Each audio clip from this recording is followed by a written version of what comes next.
네, 하나님께서 저희들에게 안식일을 또다시 허락을 해주셨는데 오늘이 영원한 안식의 표징이죠. 제가 미국에 있을 때 어떤 안식일 교회를 떠나신 장로님이 계셨어요. 근데 그분은 안식일 교회를 다니진 않지만 하나님을 믿는데요.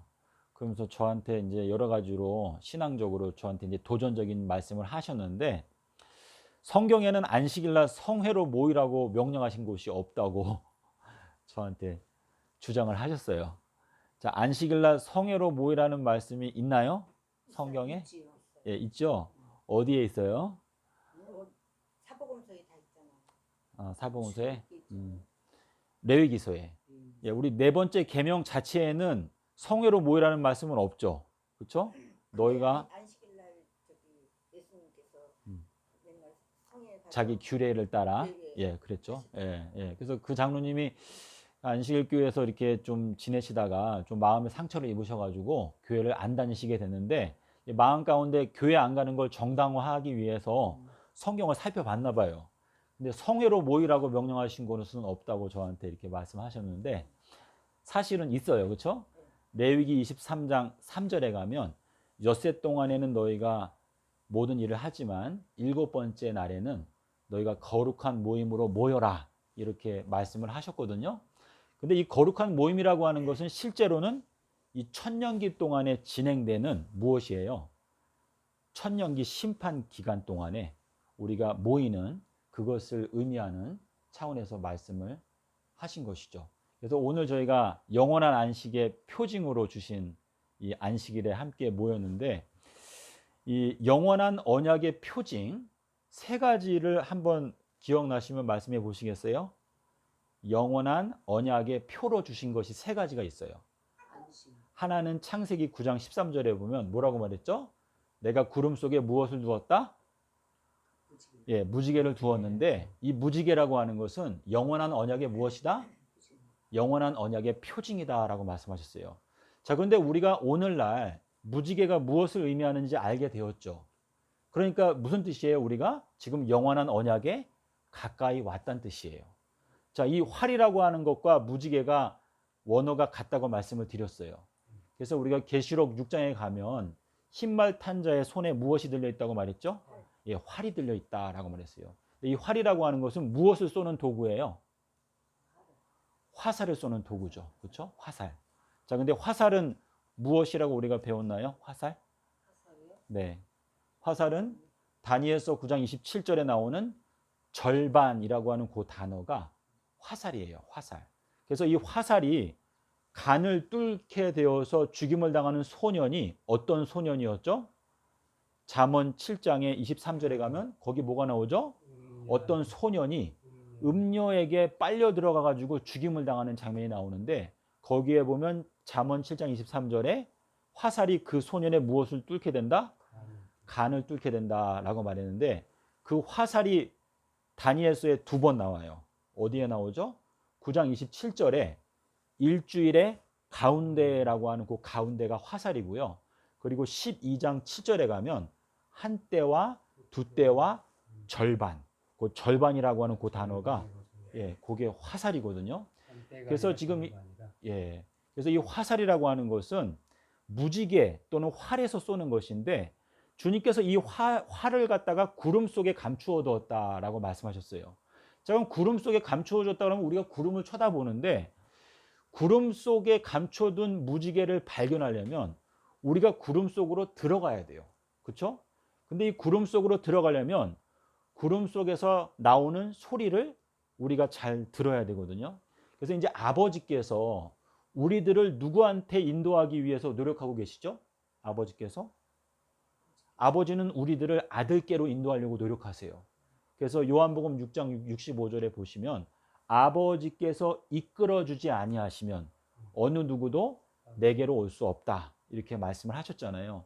근데 이 아버지께서 구름 속에서 증거하신 게 무엇이었어요? 이는 내가 사랑하는 아들이고 내가 기뻐하는 자니까 너희들은 내 아들의 말을 들어라 이렇게 말씀하셨어요. 그래서 우리가 요한복음 17장 3절에 있는 말씀이 중요하잖아요. 영생은 이렇게 시작하는데 뭐라고 그랬어요? 유일하신 참 하나님과 그의 보내신 자 예수님을 아는 것이다. 이것이 구원의 핵심이에요. 물론 성경에는 예수께서 가라사대 외에도 그 많은 말씀들이 여러 사람들에 의해서 여러 허다한 증인들로 말미암아 기록이 되어져 있죠. 근데 이 허다한 증인들은 뭐라고 말해요? 히브리서 12장 1절에 가면 뭐라고 말했죠? 우리 주변에 둘러있는 허다한 무엇과 같은 구름과 같은 증인들이라고 말했어요. 그래서 이 구름 속에서 들려오는 소리의 핵심은 아버지의 음성이다. 그래서 아버지의 음성을 듣고 우리가 구름 속으로 끌어올려지는 것이 데살로니가전서 4장 17절에 나오죠. 그렇죠?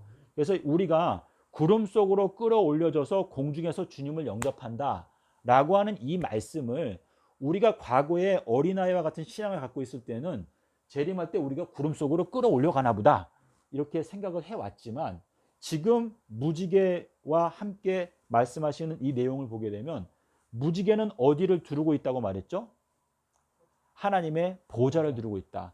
그러니까 하나님의 통치하시는 그 핵심 보좌가 무지개로 말미암아 둘려져 있는데 그 무지개에서 쏘는 것이 화살이다라고 이렇게 말씀하시고 있기 때문에 이 무지개라고 하는 것은 영원한 언약의 표징이다 이렇게 말씀을 하셨고, 그리고 두 번째는 창세기 17장에 가면 하나님께서 아브라함에게 말씀하시기를 너는 아이를 낳았을 때 8번째 날에 할례를 행하라 라고 이렇게 말씀하셨는데 이 8이라고 하는 숫자가 언제를 가리키는 거죠?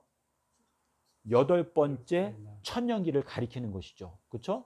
그래서 이 8번째 천년기에 하나님께서 우리들을 그 예루살렘의 시민으로 저희들을 약속하는 것을 우리의 몸에 그 표를 지니게 하기 위해서 너는 8번째 날에 할례를 행하라 이렇게 말씀하셨어요. 자, 근데 이스라엘 백성들이 요단강을 건넌 게 며칠이었죠? 요단강. 예, 1월 10일 아비벌 10일 날 요단강을 건넜어요. 그리고 건너자마자 하나님께서 여호수아한테 명령하신 게 뭐였죠? 너는 부싯돌. 근데 원어를 보면 반석이라고 돼 있어요. 그래서 반석을 취해서 할례를 행해라 라고 말하면서 이 할례가 뭐라고 그랬어요? 어디에서 그거 했죠? 그 할례를 행했던 지역의 이름이 뭐였어요? 길갈. 자, 길갈의 이름의 뜻이 뭐예요? 길갈. 길갈은 굴러간다라는 뜻이 있고 또 회오리 바람이라는 뜻이 있어요. 그래서 이 길갈이라고 하는 것은 엘리야가 승천하기 전에 길갈에서 나와서 요단강 건너가서 승천했다라고 되어 있는데, 자, 길갈에서 이 할례를 행했을 때 여호수아서 5장에 보면 뭐라고 말했냐면 애굽의 수치가 어떻게 되었다? 굴러가 버렸다 그랬어요. 굴러가 버렸다. 근데 우리가 계시록에 가면은요, 우리가 부끄러운 수치 이것을 가리우는 옷이 뭐예요? 주님께서 우리에게 허락하시는 세마포. 그렇죠? 세마포는 뭐라고 그랬어요? 성도들의 의로운 행실이다 이렇게 말씀하셨는데, 우리의 부끄러운 수치를 가리울 수 있는 것은 예수 그리스도께서 우리에게 베푸시는 할례를 받아야 된다라고 하는 의미가 들어있죠. 그리고 이제 세 번째는 이제 안식일인데, 안식일이 영원한 언약의 표징이다라고 하는 것은 출애굽기 31장에 말씀을 하셨어요. 그래서 7번째 천년기가 될 때에는 내가 너희들에게 안식을 허락하겠다라고 하는 것이 지금 주님의 약속인데요. 지금 현 기독교회를 예수님께서 어떻게 평가하고 계실까요? 자, 우리가 계시록 15장에 가면 짐승의 수를 이긴 자들이 무슨 노래를 부른다고 말했죠? 첫 번째는 모세의 노래, 두 번째는 어린 양의 노래. 자, 예수님께서 요한복음 5장 47절부터 말씀하시기를 이렇게 말했어요. 너희가 만약에 모세를 믿었다면 나도 믿었을 것이다. 왜냐하면 모세가 나에 대해서 기록해 놨기 때문에 너희가 모세의 글을 믿었다면 나를 믿었을 것인데, 너희가 모세의 글도 믿지 않거든 어떻게 나를 믿을 수 있겠느냐라고 말씀을 하셨어요. 자, 모세의 글에 대해서 강조한 것은 말라기서 4장 5절에 보면 엘리야에 대해서 말씀하실 때 뭐라고 말했죠? 여호와의 크고 두려운 날이 이르기 전에 내가 선지자 엘리야를 보내겠다라고 말씀을 하시고 바로 뒤이어서 뭐라고 말했어요? 너는 내가 호렙산에서 모세를 통하여 말했던 그 명령들을 어떻게 하라? 기억하라 라고 말씀하셨어요. 그래서 주님께서는 지금 현 기독교회를 판단하시는 것이 뭐냐면 지금 현 기독교회는 모세의 글을 믿지 않고 있다. 그래서 모세의 글 자체도 믿지 않고 있기 때문에 너희가 어떻게 나를 믿을 수 있겠느냐. 왜냐하면 모세는 나에 대하여 증거하였다라고 말씀하시고 있거든요. 주님께서는 우리에게 7번째 천년기에 안식을 주기 원하셨기 때문에 제7일 안식일을 주셨어요. 그런데 현 기독교단의 지도자들은 이 제7일 안식일, 영원한 언약의 표, 이거는 마치 반지와 같아요. 약속. 그 약속의 표로서 제7일 안식일을 주신 것인데 현 기독교단의 지도자들에 대해서 주님께서 뭐라고 말했죠? 소경된 인도자요 라고 말했어요. 예, 회칠한 무덤. 자, 소경된 인도자가 인도하게 되면 둘 다 구덩이에 빠진다라고 말씀하셨는데 주님께서 특별히 날 때부터 소경이었던 사람을 7번째 날 제7일 안식일에 고쳐주셨어요. 고쳐주시면서 이렇게 말씀했어요. 내가 이 세상에 온 목적은 세상을 심판하기 위해서 왔는데 보는 자들, 그러니까 본다고 주장하는 자들은 보지 못하게 만들 것이고 그리고 보기 원하는 자들에게는 내가 보게 해주겠다라고 하는 말씀을 하셨거든요. 그래서 지금 현 기독교회는 제가 어제도 어떤 아는 분 집에 방문을 같이 갔었는데 그분이 하는 말이 안식교단은 이단이래요. 이게 보통 우리 한국 기독교 안에 퍼져 있는 우리 한국뿐만 아니고 외국에서도 그러죠. 예, 많이 그래요. 정설처럼 되었는데 우리가 예수님의 음성을 딱 듣게 되면 예수님은 우리에게 7번째 날에 안식을 주기 원하세요.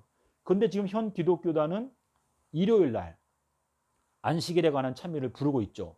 그건 무슨 뜻이에요? 우리는 7번째 날에 안식을 얻기를 원치를 않습니다. 우리는 그냥 카톨릭 따라가는 거죠. 예, 8번째 날을 원합니다. 라고 하는 의미가 들어있지 않겠어요? 그래서 이것이 사람의 계명으로 교훈을 삼아서 가르치다 보니까 예수님께서 본래 우리한테 전달하고자 하는 메시지가 없어져 버린 거예요. 근데 네. 그 성경 말씀에는 제7일 안식일이 많이 나오잖아요. 여러 번 반복돼서 나오잖아요. 네, 네. 근데 목사님들도 네. 성경을 다 읽잖아요. 읽는데 그거를 못 깨우친다라는 건 너무 신기한 거예요. 네. 그러니까 이것이 주님의 영광인데 주님의 영광은 보는 자는 보지 못하게 하고 보지 못하는 보게 하신다라고 하는 것인데 주님께서는 사람의 외모를 보지 않으신다라고 하는 것은 이건 어떤 면에서는 지식의 양도 주님께는 중요하지 않은 것 같아요. 그래서 성경에서 말하는 가장 핵심은 내가 정말 주님을 사랑하는가. 그래서 고린도전서 13장에서도 지식도 패하고 예언도 패하고 방언도 그치고 가장 중요한 것은 주님께서 보실 때 사랑이다. 그래서 사람이 친구를 위해서 목숨을 버리면 그것보다 더 큰 사랑이 없다라고 이렇게 예수님께서 말씀하셨거든요. 자, 그런데 오늘 저희가 이제 좀 함께 살펴보기 원하는 내용은요. 그 날과 그 시간에 대해서 좀 생각을 해보겠습니다. 자, 그 날과 그 시간이라고 하는 것이 어디 나오죠? 마태복음 24장 36절에서 자, 그리고 또 같은 내용이 마가복음 13장 32절에서 예수님께서 두 번을 말씀하셨어요. 그 날과 그 시간, 그렇죠? 예. 그래서 그 날과 그리고 이제 그 시간을 말했는데 자, 요 시간이라고 하는 요 표현은요. 요거는 무엇과 같은 거예요? 경점. 경점과 같은 것인데 자, 그 날과 그 시간은 아무도 모른다라고 예수님께서 말씀하셨는데 요 시간에 대해서 주님께서 함께 말씀하신 것이 뭐냐면 도적에 대해서 말했어요. 도적. 자, 이 도적은 어느 경점에 온다. 자, 도적이 어느 경점에 올 줄을 알았더라면 이라고 말씀하신 것이 마태복음 24장 43절에서 도적이 어느 경점에 올 줄을 알았더라면 이렇게 말했는데 누가복음에 가면 여기에서는 뭐라냐면 도적이 어느 시간에 올 줄을 알았더라면 이라고 말했어요. 누가복음 12장 39절에 가시면 도적이 어느 시간에 올 줄을 알았더라면 이라고 말했는데 요 경점이 뭐라 그랬죠? 원어로? 경점. 예, 경점이 원어로 무엇과 같다고 말씀드렸는지 생각나시나요? 이거 굉장히 중요한 건데 원어 성경을 보셔야 돼요. 이거 확인을 하시려면. 저 경점이 뭐라고요? 이게 감옥이에요. 감옥. 맞아. 감옥이라고 하시죠. 감옥. 예, 이게 굉장히 중요한데 왜냐하면 계시록 18장 2절에 가면은요. 여기에는 뭐라고 말하냐면 우리 한글 성경에 제대로 번역이 안 됐는데 바벨론을 뭐라고 말했냐면 바벨론은 감옥이라고 말했어요.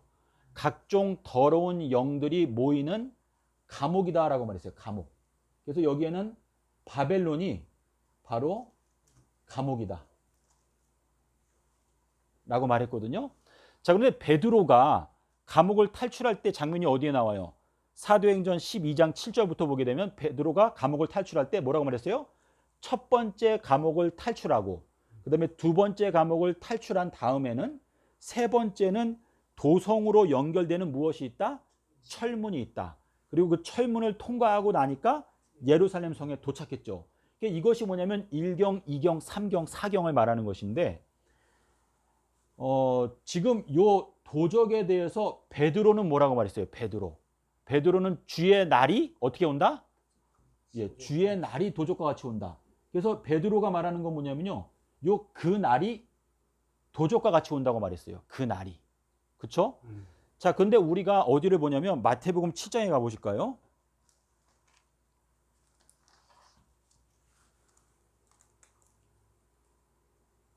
마태복음 7장 13절, 14절과 그리고 21절부터 자, 7장 13절에 보면 뭐라고 말했어요? 좁은 문으로 들어가라.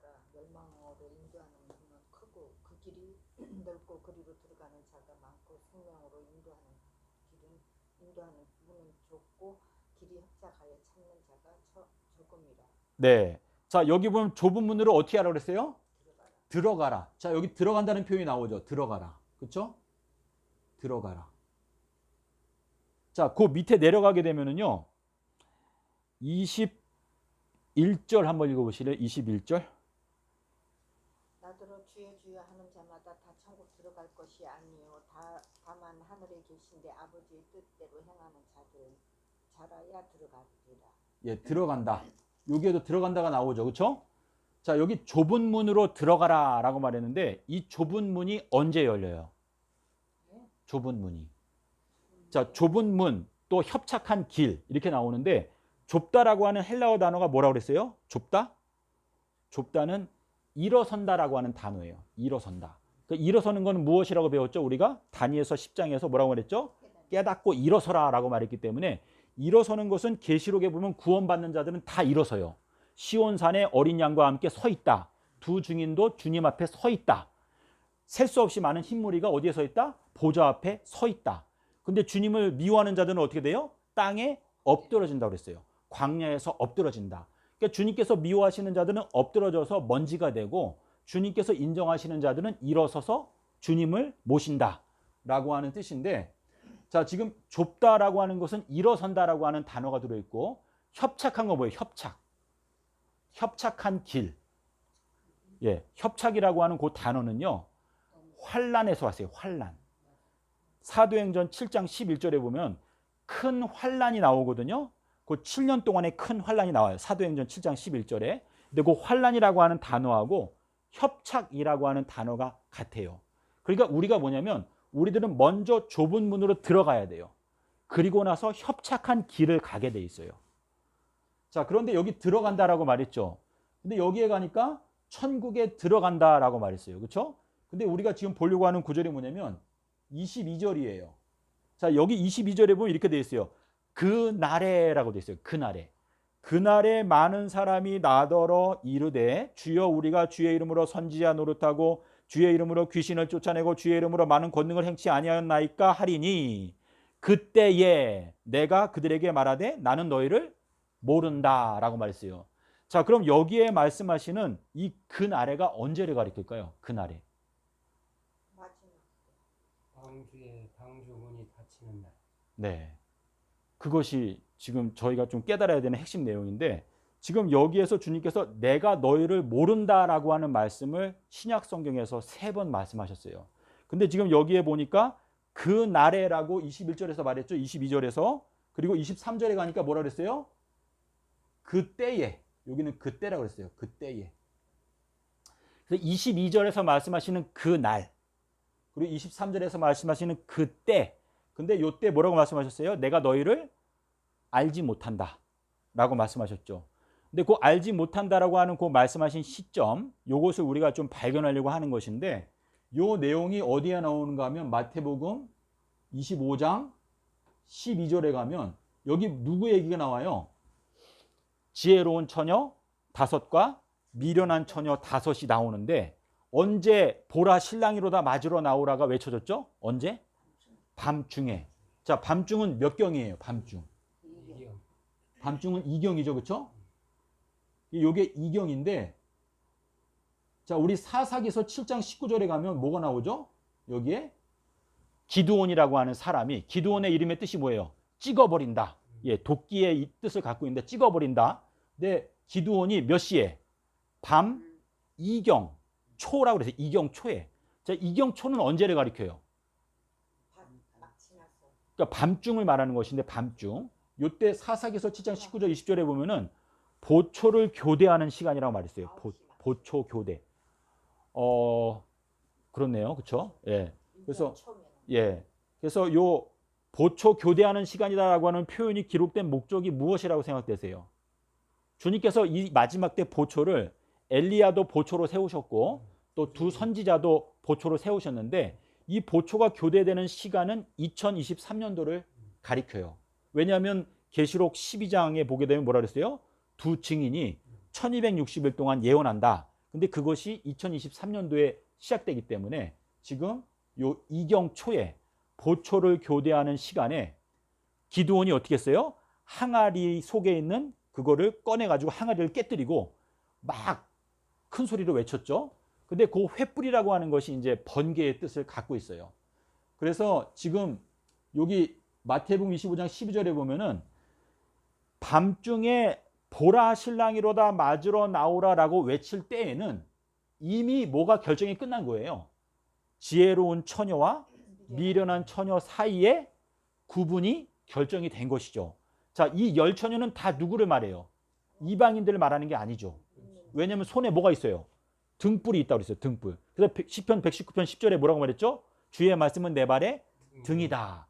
그러니까 이 10처녀는 전부 다 주님을, 신랑을 기다린다라고 하는 사람들을 말하는 것인데, 2경 초에 보라 신랑이로다 라고 하는 소리가 들릴 때에는 이미 미련한 자와 지혜로운 자가 결정이 끝났다 라고 하는 뜻인데, 2022년도가 2경이에요? 1경.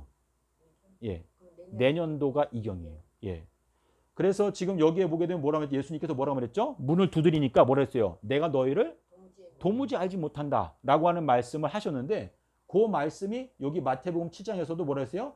그 날에, 그리고 그때에 내가 너희를 도무지 알지 못한다 한다고 말씀을 하셨거든요.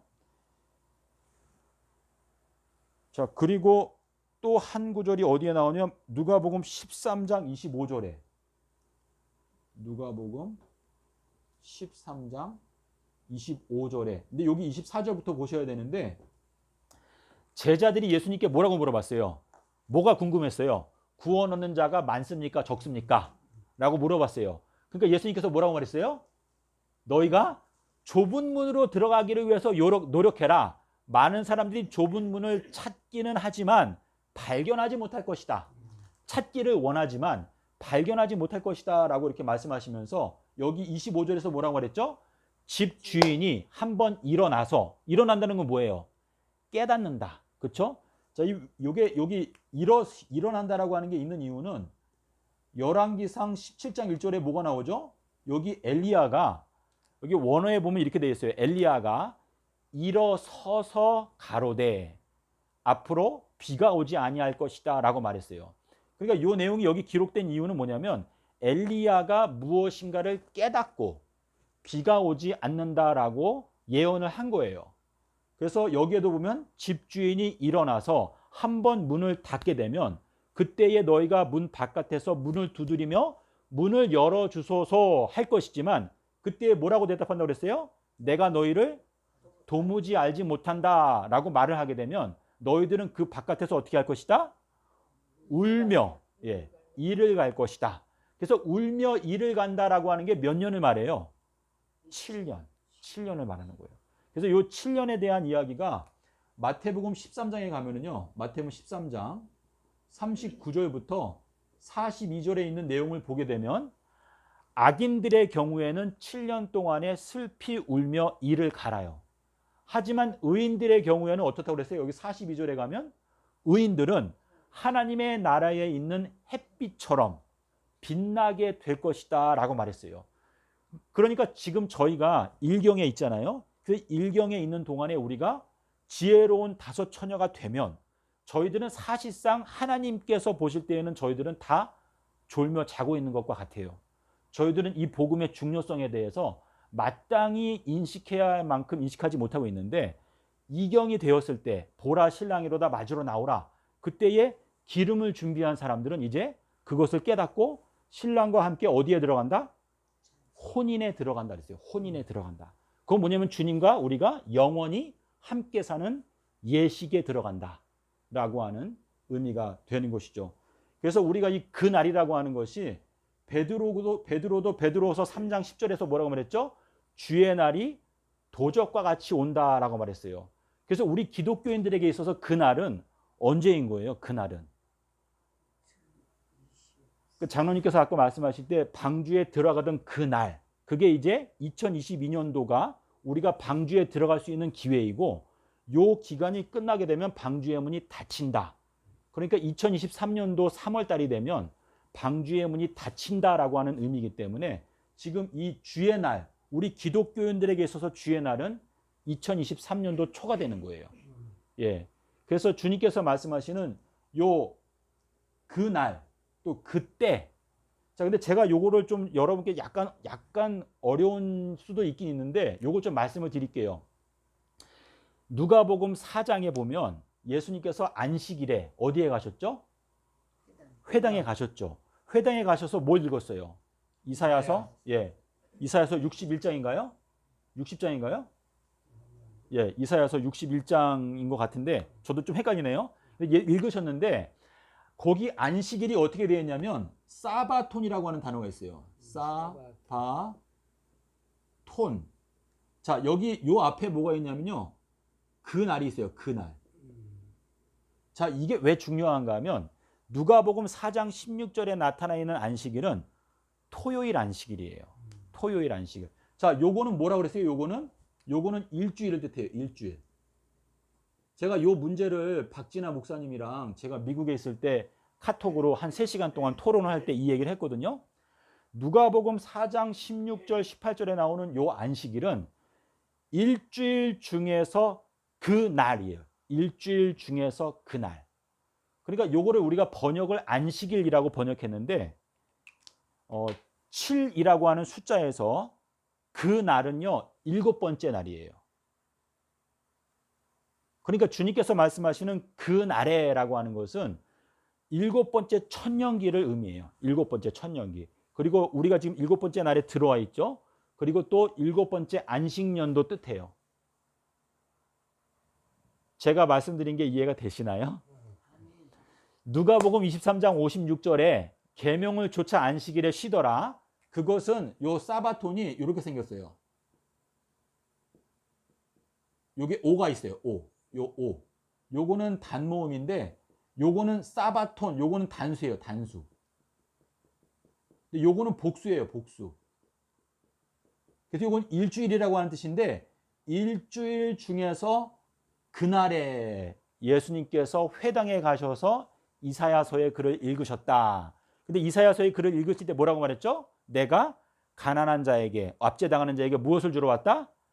자유를 주기 위해서 왔다. 이렇게 말씀하셨는데 예수님께서 안식일에 회당에 들어가셔서 희년과 관련된 이야기를 읽으신 이유는 결국은 7번째 천년기가 되면 그게 바로 무엇이다?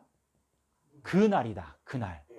그러니까 주님께서 여기 그날에 또는 그때에 이렇게 말씀하시는데 그날과 그 시간은 아무도 모르나니 아버지만 아신다. 근데 아버지께서 보내시는 성령 보혜사가 오시면 그가 너희들에게 장래에 일어나게 되는 일들을 알게 하여 주실 것이다. 이렇게 말씀하셨거든요.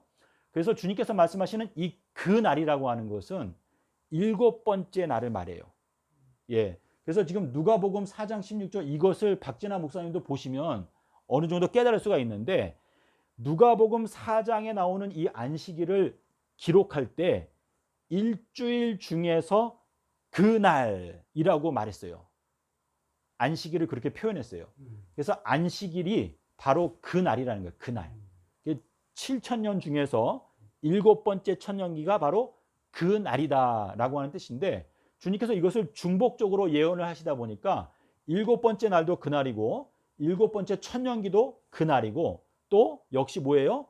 7번째 안식년 그것도 역시 그날이다라고 하는 의미가 여기에 들어있거든요. 그래서 노아가 몇 살 때에 홍수가 내렸죠?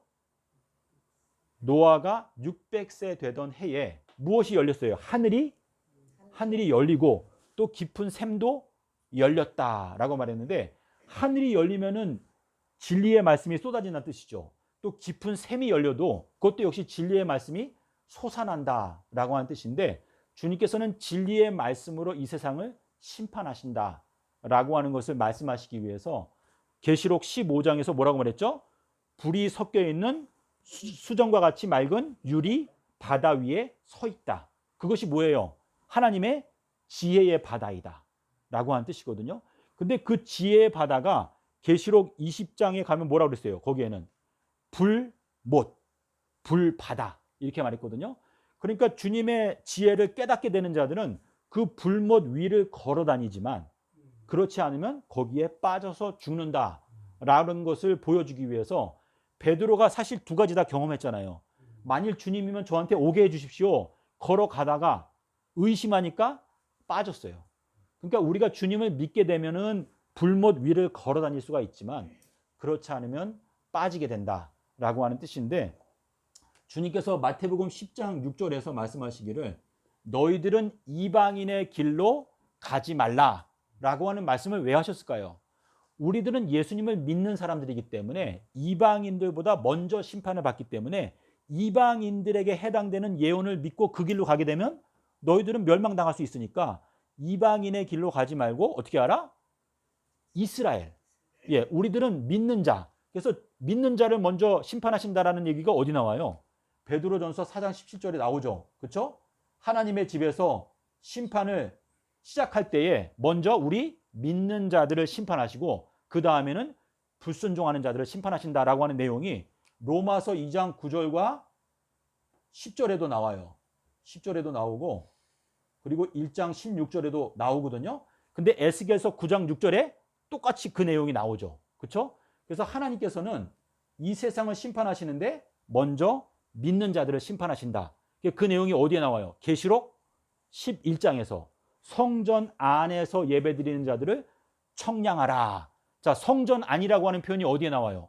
마가복음 11장 11절에 외우기가 쉽죠? 마가복음 11장 11절에 예수님께서 나귀를 타고 아비벌 10일 날 입성하셔가지고 성전 안에 들어가셔서 거기에 있는 모든 것들을 다 둘러보셨다라고 하는 말씀이 2022년도예요.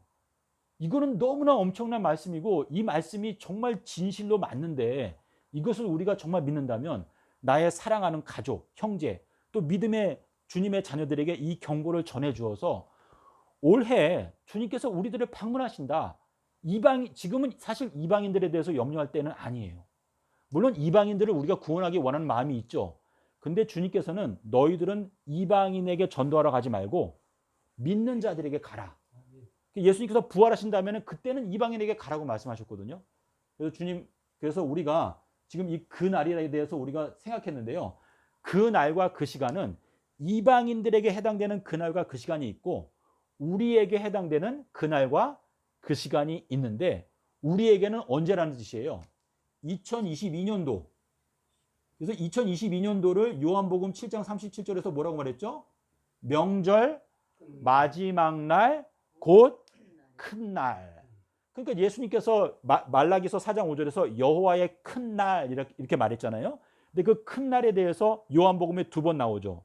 7장 37절에 한 번, 19장 31절에 한 번 나오는데 지금 19장 31절의 비밀은 2030년 4월 18일을 깨닫게 하는 것이고 그리고 2022년도의 이 엄숙성에 대해서는 요한복음 7장 37절에서 명절 마지막 날. 이 마지막 날이 뭘 뜻해요? 우리가 부활하는 걸 뜻해요. 부활. 마지막 날에 부활할 줄을 내가 아나이다 라고 마리아가 말했잖아요.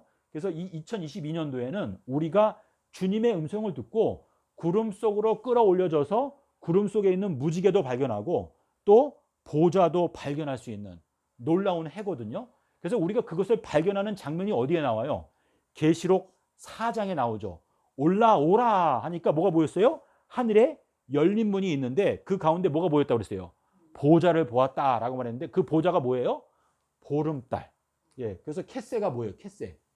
캐세가 이게 히브리어로 보름달 그리고 이게 보좌를 뜻하거든요. 보좌. 이게 보름달. 그래서 저희가 이 보름달을 발견한 거는 굉장히 큰 축복이에요, 사실은. 주님께서 솔로몬을 통해서 남편이 보름달이 뜰 때 오신다 이렇게 말했는데 저는 이걸 단어를 발견하고 굉장히 놀랐어요. 그래서 주님께서 이 보름달이라고 하는 이 단어를 어떻게 보좌라고 하는 단어랑 똑같이 써놓으셨을까? 이거를 이제 발견하고 놀랐는데 보좌, 보름달. 그래서 솔로몬이 보름달하고 똑같아요. 원문에도요. 네, 똑같아요. 욥기서 26장 9절에 보면 어떤 거는 보름달로 번역해놓고 어떤 건 보좌로 번역해놨어요. 똑같아요, 단어가. 예, 그래서 솔로몬이 보좌를 만들 때 뭘로 만들었어요? 보좌 재료. 예, 보좌의 재료는 이빨로 만들었어요. 이빨. 날카로운 타작기계. 이 보좌가 하나님의 심판의 타작기계인데 이 보좌가 보름달이다. 그게 뭐냐면 아비벌 15일로 심판한다 라고 하는 뜻인데 이 보좌의 등받이 맨 꼭대기를 어떻게 만들었어요? 둥그렇게 원으로 만들었어요. 등받이는 뭐냐면 나중, 뒤를 뜻해요. 뒤. 그러니까 역사의 뒤편에 갔을 때 맨 꼭대기가 무엇이다? 보름달이다라는 것을 말하기 위해서 솔로몬이 그걸 만들었거든요. 솔로몬이 그의 지혜로 여러 가지를 공개해 놨어요. 그래서 주님께서 우리에게 말씀하시는 거 뭐냐면 너희 기독교인들 이방인의 길로 가면 어떻게 된다? 너희들은 망한다. 왜냐면 너희들은 먼저 심판받는다. 주님께서 뭐라 했어요? 너희가 선생이 되지 말라. 선생이 되면 뭐예요? 더 큰 심판을 받는다. 이렇게 말씀을 하셨거든요. 그래서 우리 기독교인들, 특별히 장로들, 성소에서 먼저 심판을 시작하라. 이렇게 말했기 때문에 존귀한 자들. 예, 결국은 이 교단의 지도자들이 먼저 심판을 받는다는 뜻이죠. 예, 그래서 오늘 말씀의 요점은요. 주님께서 말씀하시는 이 그날 그리고 그 시간은 우리 기독교인들에게 있어서는 우리 소수의 무리들에게 있어서는 일경이 주님께서 말씀하시는 그날과 그 시간을 의미한다. 라고 믿음이 가시면 좋고요. 예, 믿음이 안 가시면 좀 기도하시면서 씨름을 해야 돼요. 오늘 주신 아멘. 예, 비밀 그날 보자 보름달 그날의 비밀 네, 또 그날 그리고 기름 준비 또 아빕, 네, 아빕은 아버지 집, 내 아버지 집, 아빕. 그렇죠. 예, 그 기름 준비 슬기는 5처녀하고 밀은 5처녀 똑같은 말씀을 받았는데 왜 그러냐 이 말씀이야. 똑같은 말씀을 받았는데 예, 예, 그게 비밀이다. 그렇죠. 기름 준비하는 자와 예, 한 자와 그리고 금년에 초막절이 너무 중요하다. 성회로 모일 때 할렐루야. 아멘. 초막절이 자 저기 가을에 아니 가을은 아닌데 며칠이죠? 7월 장수한장 15일. 부르고 마음을 열었습니다. 7월 15일. 15일. 네. 올해 달려고요? 아니요, 우리 유대